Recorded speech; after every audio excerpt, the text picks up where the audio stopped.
Satu perkara yang selalu kita tertanya-tanya, sampai bila nak menabung emas ni? Ada yang tanya berapa banyak emas yang patut kita simpan dan berapa lama? Jawapannya mudah, mula dengan target 100 gram untuk satu keluarga.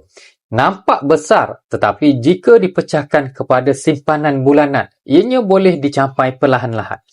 Bila dah capai 100 gram, barulah upgrade untuk target yang seterusnya, iaitu 1 kilo emas untuk satu keluarga. Menurut pakar kewangan Azizi Ali, setiap orang patut simpan sekurang-kurangnya 10% daripada kekayaan bersih dalam bentuk emas.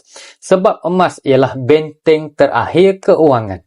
Tidak perlu tunggu kaya untuk mula. Sikit-sikit lama-lama ianya jadi benteng keluarga anda. Bagi anda ingin capai 100 gram dahulu ataupun terus target kepada 1 kilo.